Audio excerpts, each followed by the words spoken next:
What's up, y'all? Welcome to the Relationship Cheat Code, where we give you the game, helping you to stress less and experience your absolute best in your relationship. This right here is my beautiful, adorable, and incredible wifey, y'all. And this right here is my dapper, debonair boo baby, my husband, Ayize. Hey, y'all, we got a good question in store for you Yes. today, so make sure you lean in. But before you do that, please like, subscribe, and please share. And we're going to go ahead and get right into today's topic. However, how you doing, babe? I'm doing good. I'm doing good. I'm Doing good? maintaining. Maintaining? I'm maintaining well. Maintaining well. All is well. All is well. Nothing can disturb my joy. Yes. Because Move, it's on the inside. Mm-hmm. You know, even when you started to be a little nitpicky before we got on here. Why even ask that question? You know, I said, oh no, I shall not be disturbed and I will not be dismayed. You asked me how I was going to be and I'm fine. And now you bring it back up how I was before. I mean, good. You asked me how I was. Is that, do I have parameters I need to answer that with that? I'm just saying. Like I'm maintaining well in spite of people's, ups and downs and moods. Why she gotta come for me, y'all? And inconsistencies. Why she gotta come for me? I'm straight. I'm good. Mm-hmm. I'm good too. Okay. All right. So y'all, we have a question coming in today. Not coming in today, it came in. We're going to share this with you all because I think that this, like a lot of people experience these disconnects. Mm-hmm. And what we're going to be talking about today that will be brought on by this question are the disconnects that we experience in the bedroom, sexually, emotionally. And, a lot of times people just have a hard time talking about it, let alone figuring out how do we get around this thing, So whether it's hitting it right for a while and then it's just off, or whether it's stuff like hygiene, or whether it's stuff like I'm just not attracted to you because you need to lose some weight, or whether it's you just come at me with the boom, like can you rub on me a little bit, give me a little woo, or whether, let me represent for the folks, oftentimes men, not always men, who like, do I have to woo you all the time? Can you just sit on it? Yeah. Bow, bow, bow, or can you just open up your mouth? Mm-hmm. Boom, boom, boom, boom. I'm just saying, like, I mean, that's the other half of the equation. And so, I mean, all of these things are real, y'all. I do think that we need to touch on the topic of hygiene and making sure you maintain your physical upkeep, because attractiveness matters. Yeah. And attraction matters. And so your partner, they want to feel attracted to you. And if you're not attractive because you're refusing or failing to do some of the basics, like washing your butt, or like brushing your teeth. And I'm saying this and my wife is laughing, but I mean, this is real. Like people It's just the way engage with us on a regular basis and they lift up these problems in their relationship. And so if you have a smoker that's in the house, then the spouse is sometimes, how your breath the spouse is sometimes expressing that I don't want to kiss him. I don't want to kiss her. If you have an alcoholic in the house, sometimes the spouse is expressing that I don't like the way that the alcohol smells. It triggers me. And it might not even be based off of them. You can say a drinker. Why you had to make it a whole alcoholic? I'm just saying it might not be based off of the person. Some other issues they need to work on. Yeah, but it may be based off of them triggering something that they experienced in their childhood. And so you have these residual effects that are taking place in a relationship based off of some behaviors. And these behaviors that I'm speaking about are things that you can address, that you can focus on and deal with. And some of these things just simply deal with personal hygiene. You making sure you take care of yourself. So I do think we need to touch on that topic at some point. You just touched on it a whole lot. We need to touch on it some more. We do. We need to do a whole video about it. The whole video. Yeah. You hear this a bit too much. I do. I really do. All right, y'all. So I'm going to share the question with everybody here. So here's a question that came in. Okay, so my partner and I used to be really into role play in the bedroom, and I even liked when we threw people in we knew as a part of it. It was fun for a while, but now it's starting to feel awkward for me, especially with the whole using people we know thing.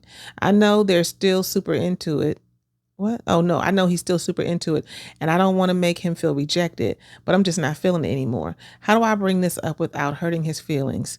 And how can we keep things exciting without going back to that? I've been throwing people in, people they know. She like, wait a minute. It's way too many I'm times for like, you to why you keep gotta saying change? Tina's name. Why you keep saying Tina's name? Why, if it's been working and we've been feeling it, it's not that you haven't reached climax and an orgasmic experience. And so why we gotta switch it up?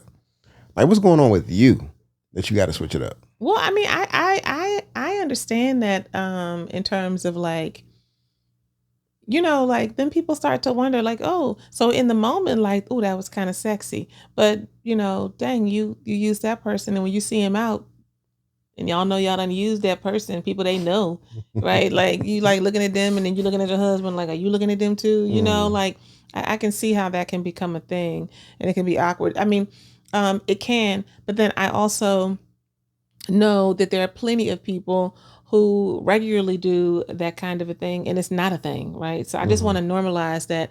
I Yeah. don't think it's a right or a wrong, but I think it's because there are some of you who are listening right now, and y'all are saying, "Oh, it's wrong. It's I mean, wrong, yeah, wrong," yeah. and you should not be fantasizing about somebody else's wife, husband, this, that, the other, right? I understand all of that, but what I also want to lift up is that sexual intimacy and sexual excitement and connection is something that has to be cultivated. And when two people have emotional safety and they have connection and they can bring that in and they feel very secure in that, and it's that for the moment, and then they drop it and it's done and it's not a thing for them, do your thing. Yeah. Do your thing. But I do think oftentimes that is difficult for people. And I think sometimes, like, I don't know with this system, I don't even know if this, I mean, I don't even know if this is something that she was ever into, like her husband like introduced it to her. So she's kind of like going along with it. And But it's she like, said that she was into it. she said she liked it and she got into it, but I'm wondering if he brought her into it. So it's not really her baseline. It's not really her thing, but she could be down for it and found it like, I actually kind of like that. And I'm saying that to say that we can sometimes find ourselves doing things to please our partners or to explore certain places and spaces in our relationship, but we don't want to hang out there. We just want to visit there. We just want to visit that place. We don't want to dwell there. And the other person is like, hey, this is what we do, right? This is what it is. And I think we have to distinguish and discern between where the places I like to visit in my fantasies. And, where are the places I like to go every once in a while, and where are the places that I can hang out, I can be here every single time, right? And I think that's different for different people. And I just want to first just say it's okay. It's okay to change your mind. I'll be like, this is getting awkward because you were just using her 2 weeks ago and she's sitting right here next to me and this is feeling weird. You know what I'm saying? I can understand that. So I appreciate you lifting that piece up. I want to find a middle ground somewhere in here because if this is something that he likes and he's really into it, then should it be a situation in which he actually has to cap or minimize his experience or his expression of what his desires are, or can I just find a different person? And so is it a specific person issue, or is it a I don't like the idea issue? She Because said if he was she's just down not with feeling it no more. but I'm just saying if he was down with it back then and we were doing it and it was exciting and we were connected in and vibing based off of this experience, you lifted up somebody's name, Tina, but you might have a problem with Tina, but you got a problem with Christine.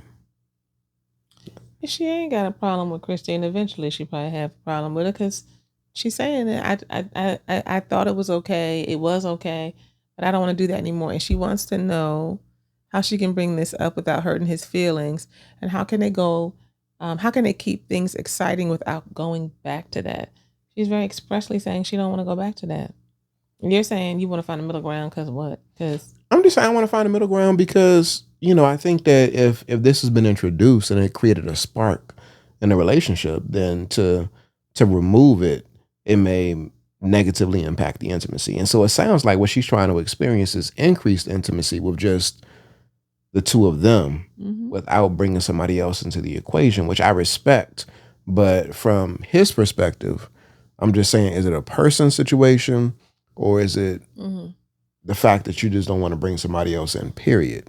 And, that's and based what off she of the question, said. That's what she said. yeah, but you know how we be, y'all. We try to find whether or not it's real, or is it person specific, or is there some wiggle room for me to be able to explore this even further? And I would say this too, y'all, just because this is lifted up and exploration occurs. My wife, she lifted up like, I don't feel comfortable with having these types of sexual experiences with Tina sitting right next to me.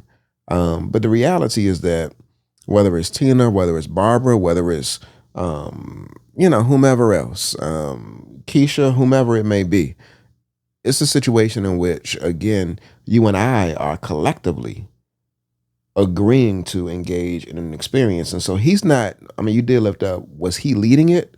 Whether he was leading it or not, she agreed to it. And so it's a collaborative experience that's taking place here where they're both agreeing to do something. And now a shift is occurring, which again could negatively impact the intimacy in a relationship. And so it raises concerns. Why for me. are you saying it might negatively impact the intimacy in the relationship? Because they're bonding around it.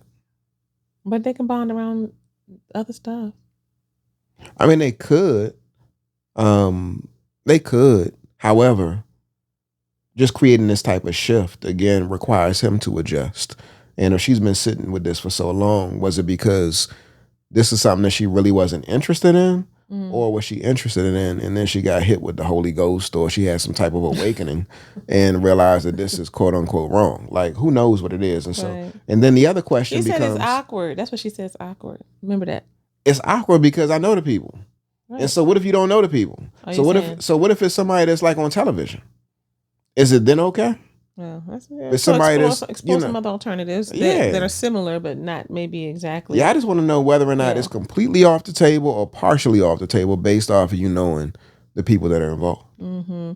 I think one of the things that I really want to lift up about this is that more than anything, more than all the particulars that we're lifting up, is this person specific, or is it, just that we can't do it like this no more, right? Like when you're having these conversations with your spouse, and let me acknowledge that a lot of y'all ain't even having these conversations. Mm-hmm. Y'all ain't even having a conversation. You ain't letting it up out your brain. You ain't putting it on the paper to write them a little note. You ain't saying nothing. And I want to encourage you to have the conversations. Yeah. And to go a step further, getting back to what I wanted to say initially here is, I think what's really important is for you to be able to identify what about it makes you feel awkward. Obviously, I can surmise what that's about, right? Mm-hmm. But what specifically, and be able to really express that to him. Like, does it make you feel insecure about y'all's relationship? Does it make you think about him being attracted to someone else, and you're thinking about that long after the act, and it's kind of sitting in your spirit? Is it that none of that's happening? I'm actually good. We straight, but I'm just concerned that continuing to, imagine someone else being in it is going to take us somewhere that I don't want to take us. So I'm actually good, but I'm trying to prevent some other stuff because this is feeling a little awkward and off to me. Like, get in touch specifically with what you feel. And I think it's really important for us to share those things, because then you can talk through it. And hopefully you have a spouse. If you are a person who's a spouse and you would be the one on the other end of this conversation, your job is to hold space for what your partner is saying. To hold space means to not try to convince them otherwise, or listen to respond, or compel them to see the good stuff, but just to listen and to really hold space for what's happening for them emotionally. And if they're not sharing their emotions, like, what's happening for you, like at the feeling level, like, how is this making you feel? Right? Not just the act, but like, what's going on for you? Because I think when people can identify that, then attached to that is an unmet need that can be fulfilled. And when that need can get identified and expressed and then fulfilled by your spouse, the issue, as it seems, around us bringing, this role play stuff into the relationship and other people, it starts to minimize in its intensity and its importance. And you may even find yourself more open than you realize because your unmet need got met. You know what I'm saying? It's not ever really about, we're going back to one-on-one here. It's not ever really about the situation. The situation just presents for us, be it this situation that we're sharing with you all in today's episode, or anything that's happening, any conflict, any issue. It's never about the thing. It's always about something else happening under the surface. And how do I get to like what that is, Iyanna and Aize? You have to ask yourself, what is my unmet need? What is my partner's unmet need? Like, what am I looking for? And an unmet need is not a task. It's not a thing you do. It is not something that you can like pick this up and take this over here. And now my need is met. Yeah. It is an emotion. Mm-hmm. It is a feeling. And you've got to be able to get in touch with. And this is why this job of being in relationship is so important in terms of of being our personal work. You've got to be able to get clear about what is the feeling. Because if you can't target your like, what am I feeling? I feel awkward, she said. And so go further than that. And you feel awkward, why? And then this is an exercise you can do. I feel awkward because it makes me feel insecure. And you feel insecure, why? And you keep going, why? You ask whys over and over again until you can get to the underlying feeling and issue at hand. And now you can share that with clarity versus kind of a surface conversation. Like, I don't want to do that anymore because it's just making me feel some type of way. And I don't know, I just not into it anymore. What does that mean? Why? There's always a why. So I think that piece is really important because then you all will hit the target of like what's really going on, and the situation will be what it be. Yeah. Maybe you'll still do it. Maybe you won't, but you will have hit the actual issue. Yeah. It's not even about the issue around bringing somebody else into the bedroom in your imagination. It could be anything. I mean, you might want to do it, in a public park, on the balcony, on a bench somewhere. Who knows? It could be, any number of scenarios that come up, and as a result, the other person feels uncomfortable, and so you may have role played it. But it's really interesting too, like when there's this ambiguity about what's fantasy and what's reality. And so I noticed that some people want to pull back because they feel as though the lines will be blurred, and what you fantasize about can possibly become the reality. And you might even be so engrossed in this storyline that you might even actually create this reality. And so sometimes the pullback is based off of that. Again, it doesn't have to do necessarily always with somebody else. It could be any number of things. Right. But, you become afraid, and you're like, it was good when it was play, but now it's starting to feel like you're really into this thing. And are you going to make this thing happen? Mm-hmm. And so whether it be, like I said, doing something in public or you touch me a certain way, and the idea of it is intriguing and fascinating, but the reality is something that I'm really not ready for. Mm-hmm. I'm really not comfortable with. And so you got to be able to have that safety in a relationship to be able to express those things and to engage in a way in which you create room for your partner to be authentically themselves, and be vulnerable and share. This is where I am. This is where I'm not.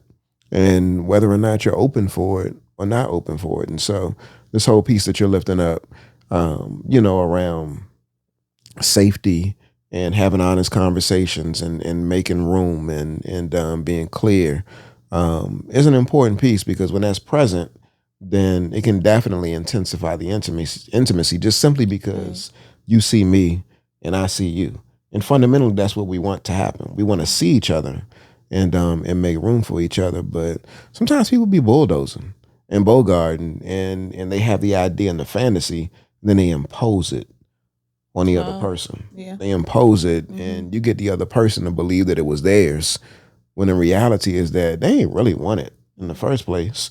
They just went along because they wanted to make sure they kept you. And that's when it becomes really unhealthy. Yeah. Hey, what's up, y'all? So we know you're enjoying the episode, but check this out, y'all. We're not just any old random couple that's coming on YouTube every week just giving relationship suggestions and stuff like that. We're way more than that, y'all. We're trained therapists and relationship coaches. Yeah. This right here is my beautiful, incredible, sensational wife, Iyanna. And this right here is my dapper, debonair husband, Aize. So y'all, we just want you to know that there is more. We don't want you to just be a spectator. We want you to get in here with us and join our community. We have all kind of folks who are doing their personal work, their relationship work. We have sister circles and men's lounges and trainings, and we address all kinds of things from infidelity to disconnection to communication issues and sex and intimacy issues. Look, the solution is at blandcore.com. Join us. Yeah. Yeah. And the other thing I just want to encourage people to do is to stretch. I just want y'all to stretch a little bit. I want you to stretch in terms of your judgmental ass. That's how we go. I don't know why it came to me like that. Your judgmental self. Okay. I mean, look, we always say, we said this a million times, that we can pretty much tell when we work with a couple, we meet a couple, we observe them, we're just in their presence. We can tell, just like many of you, I'm sure can, whether or not they are actually friends, whether that or not they're actually confidants of one another, right? Like they are really homies. And one of the things that we know about friendship is that true friendship, has acceptance at the heart of it. There's some acceptance, and there's no judgment. It doesn't mean that we don't judge at all, that we're not human, and that we don't, engage in that at times. But your friends who you can really count on and rely on. Perhaps some people can think about this, right? Like you can share things with them, and they know you're wrong, but they be like, "Look, yeah, you're wrong. But I'm not about to be judging you out here. It's like, what you gonna do? You know what I mean? You don't have to feel as though, like, and you share that somehow that's gonna be held against you, or it's gonna weigh down on you. Like, this is your place to be like, let me tell y'all what's going on. They be like, dang, you did that. You was tripping. What's up? What we gonna do now? Right? They're gonna help you work it out. Yeah. And we have to have this kind of friendship and closeness in relationships. And yes, this in our intimate relationships in terms of marriage. And yes,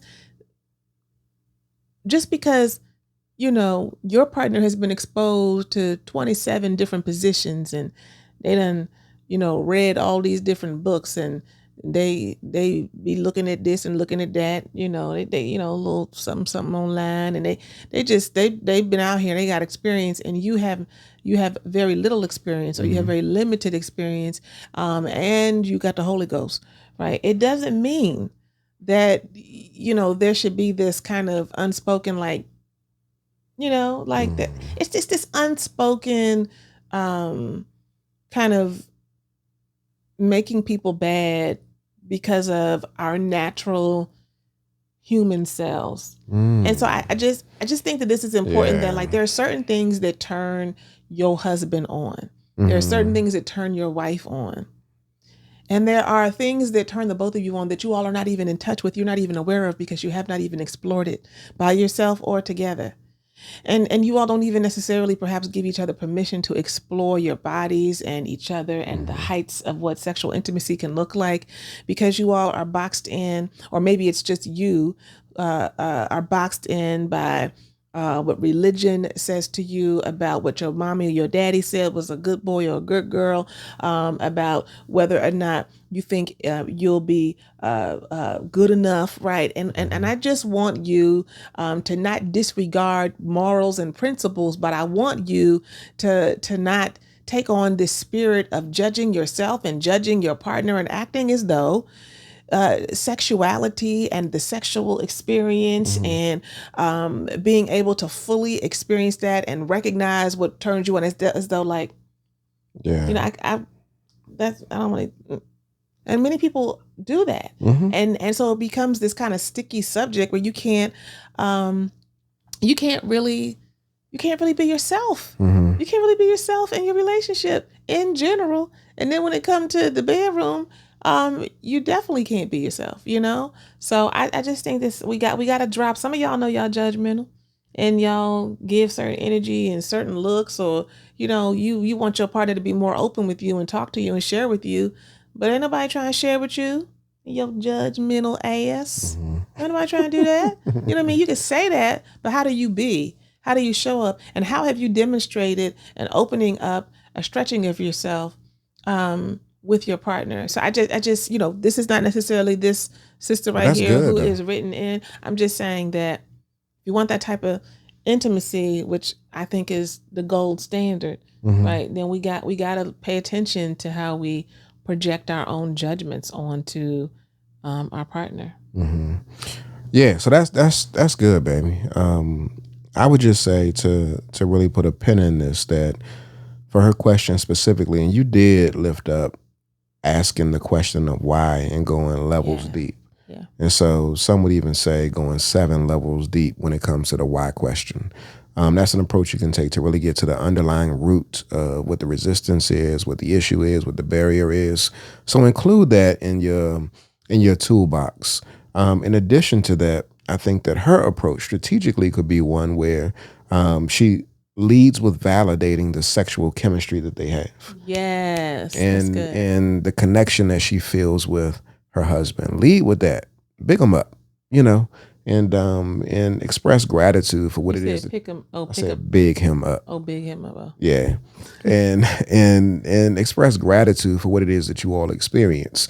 And then I would transition into you lifting up and speaking about your discomfort around this particular subject, which is bringing somebody else in the bedroom. And then I would also include, you may want to or not want to do this, but include alternatives to if there is somebody else outside of people that you know, include that. Like we can go this route, or I'm open to exploring different avenues and different ways of role play, but I'm just not feeling this one. So it doesn't feel from a guy's perspective that you're just closing it off completely. Yeah. You're actually still open to sexual exploration, which is eternal. And it entices me to want to engage even more. Yeah. And y'all should make a list. She said, how can we keep things exciting in the bedroom without going back to that? You know, we could give you a multitude of answers, but it don't really matter what we say. It really matters what hits for y'all. Yeah. So I really encourage you all to like make a list, like a bucket list, like a sex bucket list. Can we be saying this word on here? We saying it. You might have to block that joint out. I don't know. But, you know, make a bucket list in terms of these are the things. And like you can rank them in terms of I really want to do this or experience this or I'm unsure about this. This one right here, I've been curious about, but don't get it twisted, right? I'm not nowhere near it, right? Yeah. Like you can like put them in some different categories. I encourage y'all to do that and just have conversation. You know, all of these things take risk. You take a little bit of putting yourself out there. But the fact that y'all have already been doing a little exploration with your role play, I think you're probably here for it. Don't you think? Yes, indeed. Yes, indeed. Yeah. So hopefully this answer has been helpful. And, you know, we encourage you to, as my wife said, continue having a conversation with your partner. Create that bucket list, that intimacy bucket list. And y'all will keep growing. Y'all will keep connecting. But you got to be intentional. And so for those of y'all who are watching, please like, please subscribe, and please share. We love the energy, the positive engagement. And we look forward to connecting with you next time on a Relationship Cheat Code. All right, y'all. Peace. Bye.